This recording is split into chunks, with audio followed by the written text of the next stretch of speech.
ನಾನು ಹೇಳಿದ ಕ್ವಶನ್ ಆದ್ರೂ ಅರ್ಥ ಆಗ್ತಿದ್ಯಾ ನಿಮ್ಗೆ? ಎಲ್ಲದಕ್ಕೂ ಮಧ್ಯವರ್ತಿ ಉಪಯೋಗಿಸನೆ ಕ್ಷತ್ರಿಯ. ನನ್ನ ಪ್ರಶ್ನೆ ನಿಮಗೆ ಅರ್ಥವಾಗಿಲ್ಲ. ನಿದ್ದೆಯನ್ನ ತ್ಯಾಗ ಮಾಡಬೇಕು. ಈಗ ಬ್ರಾಹ್ಮಣನಾದವನು ತನ್ನ ಸುಖ ಸಂತೋಷಗಳನ್ನ ಅಂದಾಗ ನಿದ್ದೆ ಗಿದ್ದೆ ಎಲ್ಲ ಅವನಿಗೆ ಬಂದ್ಬಿಡ್ತದೆ. ಸ್ವಲ್ಪ ಕಾಮನ್ ಸೆನ್ಸ್ ಯೂಸ್ ಮಾಡಿ. ಒಬ್ಬ ಕ್ಷತ್ರಿಯ ಅಂತಕ್ಕಂಥವನು, ಒಬ್ಬ ರಾಜ ಅಂದ್ರೆ ಅವನು ಎಷ್ಟು ವೈಭೋಗದಂದಿರ್ತಾನೆ ಗೊತ್ತಾ? ಅವ್ನು ನಿದ್ದೆ ಯಾಕೆ ಕ್ಯಾನ್ಸಲ್ ಮಾಡ್ತಾನೆ? ಅವನು ಈ ಕಡೆ 4 ಹುಡುಗಿಯರು, ಈ ಕಡೆ 4 ಹುಡುಗಿಯರು, ರಾಜ ವೈಭೋಗ ಕಿರೀಟಗಳೆಲ್ಲ ಹಾಕೊಂಡು ಆನಂದವಾಗಿರ್ತಾನೆ. ಅವನು ಯಾಕೆ ತ್ಯಾಗ ಮಾಡ್ತಾನೆ? ಅವನು ಅವನ ಪ್ರಾಣವನ್ನ ತ್ಯಾಗ ಮಾಡಕ್ ಸಿದ್ಧವಾಗಿರ್ಬೇಕು. ನಿಜ ಗುರುಗಳ ಸತ್ಯ. ಈಗ ನಾನು ಹೇಳಿದ್ಮೇಲೆ ಅಲ್ಲ, ಪೊಲೀಸ್ನವ್ರು ಇದ್ದಾರೆ, ಮಿಲಿಟರಿ ಅವ್ರು ಇದ್ದಾರೆ, ಏರ್ಫೋರ್ಸ್ನವ್ರು ಇದ್ದಾರೆ, ಕ್ಷತ್ರಿಯರು. ಆಗಿನ ಕಾಲದಲ್ಲಿ ರಾಜರುಗಳಿದ್ರು. ಯಾವ ರಾಜನಾದ್ರು 50 ವರ್ಷ ರಾಜನಾಗಿರೋದು ಕೇಳಿದ್ರೆ ಕಥೆನ ನೀವು? ಮಿನಿಮಮ್ 5 ವರ್ಷ. ದೊಡ್ಡ ರಾಜ್ಯ ಅಂದ್ರೆ 3 ವರ್ಷಕ್ಕೇನೆ ಅವನಾಗ್ಲೇ ಔಟು. 3 ವರ್ಷಕ್ಕೆ ಆಗ್ಲೇ ಅವನು ಔಟ್ ಆಗಿರ್ತಾನೆ. ಒಂದು ಅಂತಮ್ಮದಿರು ಸಾಯಿಸಿರ್ತಾರೆ, ಇಲ್ಲ ಹೆಂಡತಿ ಸಾಯಿಸಿರ್ತಾಳೆ, ಇಲ್ಲ ಮಾವ ಬಾಬೈದ ಸಾಯಿರ್ತಾನೆ, ಇಲ್ಲ ಸೇನಾಧಿಪತಿ ಸಾಯಿಸಿರ್ತಾನೆ, ಇಲ್ಲ ಊರ್ನವ್ರು ಸಾಯಿಸಿರ್ತಾರೆ, ಇಲ್ಲ ಯುದ್ಧಕ್ಕೆ ಹೋಗಿ ಸತ್ತಿರ್ತಾನೆ. ನೀವು ಯಾವ್ದನ ಹಿಸ್ಟ್ರಿ ತೆಗೆದು ನೋಡಿ. ರಾಜರಾಗವರು, ಕ್ಷತ್ರಿಯನಾಗ್ತಕ್ಕಂಥವನು ಪ್ರಾಣವನ್ನ ಬಿಡೋದಕ್ಕೆ ಸಿದ್ಧರಾಗಿರಬೇಕು. ನಿರ್ಭಯವಾಗಿ ಕೆಲಸ ಮಾಡಬೇಕು. ವೈಶ್ಯ ಅದನ್ನ ಏನ್ ಬಿಡ್ಬೇಕಪ್ಪ? ಟೈಮ್ ಆಗ್ತಾ ಇದೆ, ಹೇಳಿ ಜಲ್ದಿ ಜಲ್ದಿ. ವೈಶ್ಯ ಆದವನು ಏನ್ ಬಿಡ್ಬೇಕು? ಹೆಂಡತಿ ಮಕ್ಕಳನ್ನ ಬಿಡ್ಬೇಕು ಅವನು. ಯಾಕೆ? ಯಾಕೆ ಅಂದ್ರೆ ಅವನ ಕೆಲ್ಸ ಏನಪ್ಪಾ ಅಂತ ಹೇಳಿದ್ರೆ, ಇಲ್ಲಿರ್ತಕ್ಕಂಥ ತನ್ನ ಊರಲ್ಲಿರ್ತಕ್ಕಂಥ ದವಸ ಧಾನ್ಯ ವಸ್ತ್ರ ವೈಡೂರ್ಯಗಳನ್ನೆಲ್ಲ ಸೇಕರಣೆ ಮಾಡಿ ಇದನ್ನ ತಗೊಂಡೋಗಿ ಅವನು ಪಕ್ಕದ ಊರಿಗೆ ತಗೊಂಡೋಗಿ ವ್ಯಾಪಾರ ಮಾಡಬೇಕು. ವ್ಯಾಪಾರ ಮಾಡಬೇಕು ಅಂತಂದ್ರೆ ಇವಾಗ ನೀವು ಈಗಿನ ಟೆಕ್ನಿಕಲ್ ಅಲ್ಲಿ ಇಲ್ಲಿಂದ ಅಲ್ಲಿಗೆ ಹೋಗ್ತೀವಿ, ಇಲ್ಲಿಂದ ಎಲ್ಲಿಗೆ ಬರ್ತೀವಿ, ಓಕೆ. ಬಟ್ ನೀವು ಸ್ವಾಭಾವಿಕವಾಗಿ ಹಳೆ ಕಾಲದ ಪ್ರಕಾರ ಏನಿತ್ತು, ಮೂಟೆನಲ್ಲಿ ಏರ್ಕೊಂಡು, ಆನೆ ಮೇಲೆ ಏರ್ಕೊಂಡು, ಕುದುರೆ ಬಂಡಿನಲ್ಲೋ ಅಥವಾ ಎತ್ತಿನ ಗಾಡಿನಲ್ಲಿ ಹಾಕೊಂಡು ಒಟ್ಟ ವ್ಯಾಪಾರಕ್ಕೆ ಅಂತ ಹೇಳಿದ್ರೆ, ವ್ಯಾಪಾರ ಮುಗಿಯೋದು ಬರೋದಕ್ಕೆ ಕನಿಷ್ಠ ಪಕ್ಷ 2 ತಿಂಗಳು 3 ತಿಂಗಳು ಆಗ್ತಿತ್ತು. ಹೌದಾ? ಹೌದು ಗುರುಗಳೇ. ಸೊ ಅವಾಗ ವೈಶ್ಯ ಏನ್ ತ್ಯಾಗ ಮಾಡಬೇಕು? ಹೆಂಡತಿ ಮಕ್ಕಳನ್ನೆಲ್ಲ ತ್ಯಾಗ ಮಾಡ್ಬಿಟ್ಟು ವ್ಯಾಪಾರದ ಕಡೆ ಗಮನ ಕೊಟ್ಟು ವ್ಯಾಪಾರ ವ್ಯಾಪಾರ ಅಂತ ಹೋಗ್ತಾ ಇರಬೇಕು. ಇವಾಗ್ಲೂ ಏನ್ ಮಾಡ್ತಾರೆ ನಮ್ಮಲ್ಲಿ ಮಾರ್ಕೆಟಿಂಗ್ ಮಾಡೋರು? ಡೆಲ್ಲಿಗೆ ಹೋಗ್ಬೇಕು, ಫಾರಿನ್ಗೆ ಹೋಗ್ಬೇಕು, ಅಲ್ಲಿಗೆ ಹೋಗ್ಬೇಕು, ಅಲ್ಲಿ ಹಾಲ್ಟ್ ಆಗ್ಬೇಕು, ಅಲ್ಲಿ ವ್ಯಾಪಾರ ಮಾಡಬೇಕು, ಬಿಸ್ನೆಸ್ ಮಾಡಬೇಕು, ಬರಬೇಕು. ಶೂದ್ರ ಅದನ್ನ ಏನ್ ತ್ಯಾಗ ಮಾಡಬೇಕು? ಶೂದ್ರ ಅದನ್ನು ದೇವರನ್ನ ತ್ಯಾಗ ಮಾಡಿದ್ರೆ ಸಾಕವನು. ಅವನಿಗೇನು ದೇವರು ಬೇಡದಂದ್ರೆ ಏನು ಬೇಕಾಗಿಲ್ಲ. ಅವನಿಗೆ ಮಾಡೋ ಕೆಲಸನೇ ದೇವರು. ಆ ಮಾಡೋ ಕೆಲಸನ ನಿಯತ್ತಾಗಿ ಮಾಡ್ಬಿಟ್ರೆ ಮೊದಲನೇ ಸ್ವರ್ಗ ಪ್ರಾಪ್ತಿ ಆಗೋದು ಅವನಿಗೇನೆ. ಈ ಎಲ್ಲಾ ವರ್ಣಗಳಲ್ಲಿ ಶ್ರೇಷ್ಠವಾದ ವರ್ಣ ಯಾವ್ದಪ್ಪ ಅಂತ ಹೇಳಿದ್ರೆ ಶೂದ್ರ ವರ್ಣ. ಅವನಿಗೆ ಯಾವುದೇ ವಿಧವಾದ ರಿಸ್ಟ್ರಿಕ್ಷನ್ ಇಲ್ಲ, ಅಡೆತಡೆಗಳಿಲ್ಲ. ನಾನು ಇಷ್ಟೊತ್ತೆ ತ್ಯಾಗ ಮಾಡಬೇಕು ಅಂತ ಹೇಳಿದ್ದಿಲ್ಲ, ಅವನಿಗೆ ಕಾಪಾಡಬೇಕು ಅನ್ನೋದು ಯಾವುದೂ ಇಲ್ಲ. ನೀನು ಹೇಳಿದ ಕೆಲಸ ಮಾಡ್ತೀನಿ. ಒಬ್ಬ ಓನರ್ ಹತ್ರ ಹೋಗಿ ನಾನು ಕೆಲಸ ಮಾಡ್ತೀನಿ 8 ಅವರು, ನೀನು ಏನು ಹೇಳ್ತೀಯೋ ಅದನ್ನ ನಾನು ಮಾಡ್ತೀನಿ. ಮಾಡದ್ನ, ಕೊಟ್ನ, ಬಂದ್ನ, ಮನೆಗೆ ಹೋದ್ನ.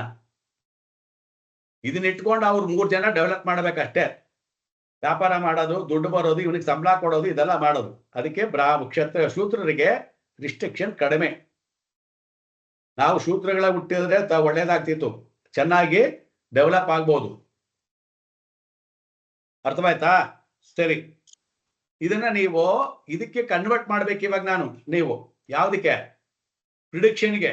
ಒಬ್ಬರಿಗೆ ಜ್ಯೋತಿಷ್ಯವನ್ನು ಹೇಳಬೇಕಾದ್ರೆ ಇದನ್ನ ಕನ್ವರ್ಟ್ ಮಾಡಿ ಹೇಳ್ಬೇಕು ನೀವು. ನಾನು ಹೇಳಿದ್ದನ್ನ ನಿಮ್ಗೆ ಅರ್ಥ ಆಗ್ಲಿ ಅಂತ ಹೇಳಿದ್ದು. ಸಂಸಾರ ಬಿಡಬೇಕು ಅಂತ ಹೇಳಿದ್ದು, ಆಮೇಲೆ ಸುಖ ಬಿಡಬೇಕು ಅಂತ ಹೇಳಿದ್ದು, ಪ್ರಾಣ ಬಿಡಬೇಕು ಅಂತ ಹೇಳಿದ್ದು, ಇದೆಲ್ಲ ಬಂದು ನಿಮಗೆ ಕತೆ ಅರ್ಥವಾಗ್ಲಿ ಅಂತ.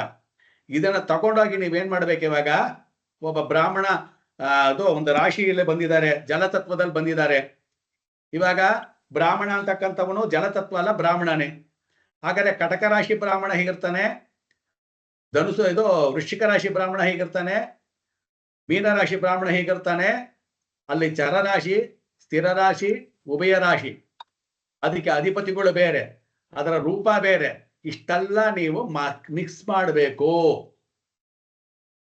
ಈಗ ಹೇಳಿದ್ದನ್ನೆಲ್ಲಾನು ನೀವು ಮಿಕ್ಸ್ ಮಾಡಿ ಬ್ಲೆಂಡ್ ಮಾಡಿ ರಿಸಲ್ಟ್ ಅನ್ನ ಹೊರಗಡೆ ತೆಗೆದ್ರೆ, ಶೂಟ್ ಮಾಡಿದ್ರೆ ಗನ್ನಲ್ಲಿ ಹೊಡೆದಂಗೆ ಇರುತ್ತೆ, ಒಂಚೂರು ಚೇಂಜ್ ಆಗಲ್ಲ. ಆಯ್ತಾ? ನೆಕ್ಸ್ಟ್ ಬರ್ಕೊಳ್ಳಿ.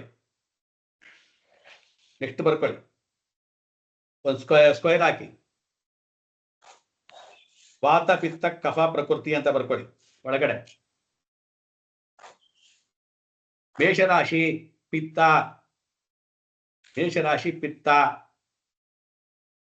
ವೃಷಭ ರಾಶಿ ವಾತ,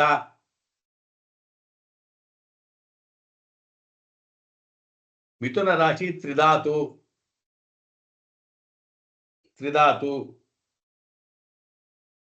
ಕಟಕ ರಾಶಿ ಕಫ, ಸಿಂಹ ರಾಶಿ ಪಿತ್ತ, ಕನ್ಯಾ ರಾಶಿ ವಾತ, ತುಲಾ ರಾಶಿ ತ್ರಿಧಾತು, ವೃಶ್ಚಿಕ ರಾಶಿ ಕಫ, ಧನುಸು ರಾಶಿ ಪಿತ್ತ,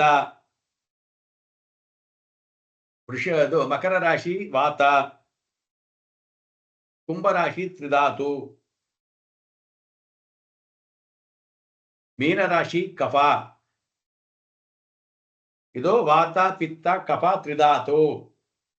ಅವರಿಗೆ ಯಾವ ತರವಾದಂತಹ ಕಾಯಿಲೆಗಳನ್ನ ಅವರು ಅನುಭವಿಸಬಹುದು, ಅವರ ದೇಹ ಹೇಗಿರುತ್ತೆ, ವಾತ ದೇಹನ, ಪಿತ್ತ ದೇಹನ, ತ್ರಿಧಾತು ದೇಹನ, ಅವರಿಗೆ ಅಷ್ಟಮ ಆವಾಗ ಯಾವ ಶನಿ ನಡೀತಾ ಇರ್ತದೆ, ಯಾವ ದಶೆ ನಡೀತಾ ಇರ್ತದೆ, ಆ ದಶಾನಾಥ ಯಾರು, ಆ ದಶಾನಾಥ ಯಾವ ನಕ್ಷತ್ರದಲ್ಲಿ ಕುತ್ಕೊಂಡಿದ್ದಾನೆ, ಆ ನಕ್ಷತ್ರಾಧಿಪತಿ ಯಾರು, ಅವನು ಯಾವ ಮನೆಯಲ್ಲಿದ್ದಾನೆ, ವಾತದ ಮನೆಯಲ್ಲಿದ್ದಾನ, ತ್ರಿಧಾತು ಮನೆಯಲ್ಲಿದ್ದಾನ. ಸೊ ಅವರಿಗೆ ಆ ಟೈಮ್ನಲ್ಲಿ ಇವರಿಗೆ ಈ ಒಂದು ಪ್ರಾಬ್ಲಮ್ ಖಂಡಿತವಾಗ್ಲೂ ಬರುತ್ತೆ, ಕಫ ಬರುತ್ತೆ, ಪಿತ್ತ ಬರುತ್ತೆ ಅಂತ ಹೇಳಬೇಕು. ಅಷ್ಟು ಮಾತ್ರವಲ್ಲ, ಪಿತ್ತಮೈ ಹೇಗಿರುತ್ತೆ, ಇವಾಗ ವಾತದ ಮೈ ಹೇಗಿರುತ್ತೆ, ಅಗ್ನಿಮೈ ಹೇಗಿರುತ್ತೆ, ತ್ರಿಧಾತುಮೈ ಹೇಗಿರುತ್ತೆ ಅಂತೇಳಿ ಯಾರಾದ್ರೂ ನಿಮಗೆ ಆಯುರ್ವೇದಿಕ್ ಪಂಡಿತರ ಪರಿಚಯ ಇದ್ರೆ ಅವರನ್ನ ಕೇಳಿಕೊಂಡು ಅವರನ್ನ ನೀವು ಹೇಳಿ. ಬೇರೆ ರೋಗದಿಂದನೇ ನೀವು ಅವರಿಗೆ ಯಾವ ಗ್ರಹ ಸರಿ ಇಲ್ಲ ಅಂತ ಹೇಳ್ಬೇಕು.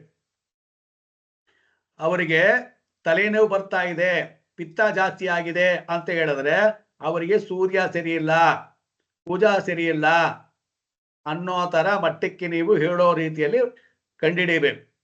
ಬೇರೆ ವಾತ ಪಿತ್ತ ಕಫ ತ್ರಿಧಾತು ತಗೊಂಡು ನೀವೇನು ಟ್ರೀಟ್ಮೆಂಟ್ ಕೊಡಕ್ ಹೋಗಲ್ಲ. ಅದರಲ್ಲೇ ನೀವು ದೇಹವನ್ನ ನೋಡಬೇಕು. ವಾತಮೈ ಹೇಗಿರುತ್ತೆ, ಪಿತ್ತಮೈ ಹೇಗಿರುತ್ತೆ, ಅವ್ರಿಗೆ ಏನು ಎಫೆಕ್ಟ್ ಆಗಿರುತ್ತೆ, ಅವ್ರು ತಿನ್ನೋದಕ್ಕೆ ಏನು ಆಸೆ ಪಡ್ತಾರೆ, ಇದನ್ನೆಲ್ಲ ನೀವು ನಾಳೆ ನನಗೆ ಸೋಮವಾರ ಹೇಳಬೇಕು.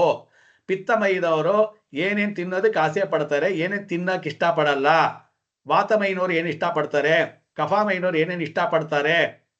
ಕಫಾಮೈ ಬಂದವರಿಗೆ ಮೊಸರಿಡಿಸಲ್ಲ, ನೀರಿಡಿಸಲ್ಲ ಅವರಿಗೆ. ಇದನ್ನೆಲ್ಲ ನೀವು ಆಂಟಿ ಇಂಜಿನಿಯರಿಂಗ್ ಮಾಡ್ಬೇಕು, ರಿವರ್ಸ್ ಇಂಜಿನಿಯರಿಂಗ್ ಮಾಡ್ಬೇಕು. ಇದೆಲ್ಲ ಮಾಡ್ತಿದ್ದಾರೆ, ಇದೆಲ್ಲ ಕೇಳ್ತಿದ್ದಾರೆ ಅಂತ ಹೇಳಿದ್ರೆ ಅವರಿಗೆ ಈ ಗ್ರಹಗಳ ದೋಷ ಇದೆ ಅಂತ ಹೇಳ್ಬೇಕು. ಉಪ್ಪು ಒಬ್ಬರು ಸಿಹಿ ಜಾಸ್ತಿ ತಿಂತೀನಿ ಸಹ, ನನಗೆ ಸಿಹಿ ತಿನ್ಬೇಕು ಅಂತ ಮನ್ಸು ಬರ್ತಾ ಇದೆ ಅಂತ ಹೇಳಿದ್ರೆ ಯಾವ ಗ್ರಹದ ಎಫೆಕ್ಟ್ ಬರ್ತಾ ಇದೆ. ಒಬ್ಬರು ಹುಳಿ ತಿನ್ಬೇಕು ಅಂತ ಆಸೆ ಪಡ್ತಿದ್ದಾರೆ ಇದ್ದಕ್ಕಿದ್ದಂಗೆ, ಅಥವಾ ಹುಳಿ ಹೆಚ್ಚಾಗಿ ತಿಂತಾರೆ ಅಂತ ಹೇಳಿದ್ರೆ ಯಾವ ದೇಹಕ್ಕೆ ಸಂಬಂಧಪಟ್ಟಂತವರು ಯಾವ ಗ್ರಹ ಅವರಿಗೆ ಎಫೆಕ್ಟ್ ಆಗ್ತಾ ಇದೆ ಅಂತ ಹೇಳ್ಬೇಕು. ಅರ್ಥವಾಯ್ತಾ? ಗುರುಗಳೇ, ಹಾ, ತ್ರಿಧಾತು ಅಂದ್ರೆ ಗೊತ್ತಿಲ್ಲ. 3 ಸೇರ್ತಕ್ಕಂಥದ್ದು.